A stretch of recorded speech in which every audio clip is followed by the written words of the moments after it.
السلام علیکم دوستو، welcome back to my YouTube channel stories by Badshah. امید ہے آپ سب خیریت سے ہوں گے۔ اللہ تعالیٰ آپ کو خوش و آباد رکھے اور تمام بری بلاؤں اور آفات سے دور رکھے۔ چلیے دوستو، اپنے آج کے خوفناک واقعے کی طرف بڑھتے ہیں۔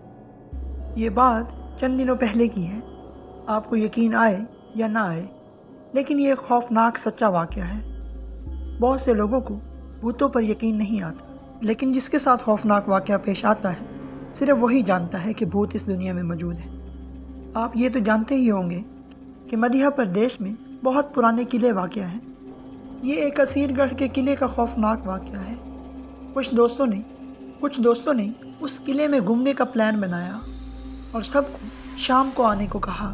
رات کے 10 بجے ہم سب یہی ملیں گے اور اندر جائیں گے۔ جیسا کہ طے ہوا تھا، دونوں دوست رات کے 10 بجے آ گئے۔ شام کے وقت یہ قلعہ بند کر دیا جاتا ہے۔ اب تو یہاں تالا لگا ہوا ہے اور ہم دو دوست ہی ہیں اور کوئی نہیں ہے یہاں پر۔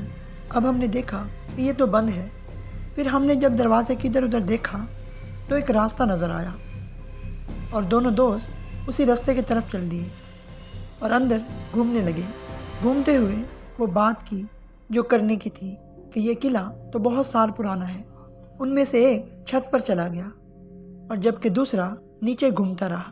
ایک دوست جو اوپر چھت پر گھوم رہا تھا، اس ایک کمرے میں جہاں بہت ہی اندھیرا تھا، وہاں کسی کے رونے کی آواز آنے لگی۔ اب وہ یہی سوچ رہا تھا کہ کوئی ہماری طرح یہاں پر پھنس گیا ہے اور نکل نہیں پا رہا، اسی لیے اندر رو رہا ہے۔ اندر جانے پر اس نے دیکھا کہ اندر ایک بوڑھی عورت رو رہی ہے۔ اب سوچنے کی بات یہ تھی کہ یہ بوڑھی عورت کہاں سے آئی اور یہاں کیسے پھنس گئی۔ کچھ دیر دیکھنے کے بعد اس نے پوچھا کہ آپ یہاں پر کیا کر رہی ہیں اور آپ رو کیوں رہی ہیں؟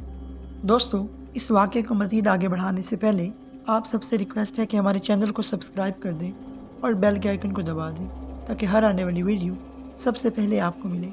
دوستو، چلتے ہیں اپنے بقیہ خوفناک واقعے کی طرف۔ اس کی بات سن کر وہ عورت بہت چونک گئی اور کہنے لگی کہ کیا تم مجھے سن سکتے ہو؟ میں آپ کو صرف سن نہیں پا رہا بلکہ آپ کو دیکھ بھی رہا ہوں۔ سمجھ میں تو آ گیا تھا کہ یہ کوئی عام عورت نہیں ہے بلکہ کوئی آتما ہے۔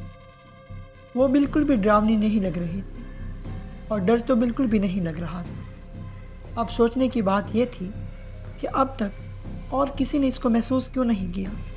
پھر اچانک بوڑھی عورت نے مجھے اپنے پاس بلایا۔ میں بہت ڈر گیا اس کی یہ بات سن کر۔ مجھے ڈر لگ رہا تھا کہ یہ مجھے کوئی نقصان نہ پہنچا دے۔ تبھی اس بوڑھی عورت نے کہا، ڈرو مت، تم میرے پاس آؤ۔ ڈرو مت، میں تمہیں کوئی نقصان نہیں پہنچاؤں گی۔ بیٹا، مجھے بہت سال ہو گئے ہیں یہاں پر۔ میں بہت زیادہ آوازیں لگاتی ہوں پر کوئی مجھے نہیں سنتا۔ تم ہی ہو جس نے مجھے پہلی بار دیکھا اور مجھے سن سکتا ہے۔ اس بوڑھی عورت نے کہا کہ میرا نام راشی ہے۔ میں یہاں کے ایک راجا کی چھوٹی بیوی ہوں۔ ایک دن بڑی بیگم نے مجھے دھوکے سے زہر دے دیا تھا اور اس نے بادشاہ کو کہا کہ ملکہ صاحب کے ڈسنے سے مر گئی ہے۔ بادشاہ کو بھی پتہ نہیں چلا کہ وہ کیا ہوا میرے ساتھ، اور آج اتنے سالوں کے بعد آج تم نے میری آواز سنی اور میں بہت ہی تمہاری مشکور ہوں۔ یہ سب سن کر اس کے رونگٹے کھڑے ہو رہے تھے اور ڈر بھی بڑھتا جا رہا تھا اس کی بات سن کر۔ پر اور کچھ نہیں، بوڑھی عورت نے کہا کہ یہ راز بتانے کے لیے میں آج تک زندہ ہوں، شاید آج مجھے مکتی مل جائے۔ اور یہ کہہ کر وہ بوڑھی عورت وہاں سے غائب ہو گئی۔ میں بہت ڈر رہا تھا۔ ابھی میں یہ سوچ ہی رہا تھا کہ اچانک مجھے چکر آنے لگے اور میں بے ہوش ہو گیا اور میرے سر پر چوٹ آ گئی تھی۔ جب میں ہوش میں آیا تو اپنے دوست کے پاس پایا میں نے خود کو۔ میرے دوست نے مجھ سے کہا کہ میں نے تمہیں پوری حویلی میں ڈھونڈا، تم مجھے نہیں ملے۔ مجھے یاد آیا کہ تم اوپر آ رہے تھے۔ اوپر آیا تو میں نے تمہیں بے ہوش ہوا پایا۔ تمہارے ساتھ کیا ہوا تھا؟ میں نے اپنے دوست کو وہ ساری بات بتائی پر اسے مجھ پر یقین نہیں آیا۔ ہم دونوں جلدی ہی اس حویلی سے باہر نکل اور گھر کی اور واپس چل دیے۔ پتہ نہیں یہ سپنا تھا یا کوئی حقیقت۔ میں بہت خوش ہوں کہ اس بوڑھی عورت نے مجھے کچھ نہیں کہا اور میں آج بھی زندہ ہوں۔ دوستو، امید ہے آپ کو آج کا یہ خوفناک واقعہ اچھا لگا ہوگا۔ اس طرح کے مزید سچے اور خوفناک واقعات سننے کے لیے ہمارے چینل کو سبسکرائب کریں اور بیل کے آئیکن کو دبا دیں تاکہ ہر آنے والی ویڈیو سب سے پہلے آپ کو ملے۔ تو دوستو، ملتے ہیں ایک نئے خوفناک واقعے کے ساتھ، تب تک کے لیے اللہ حافظ۔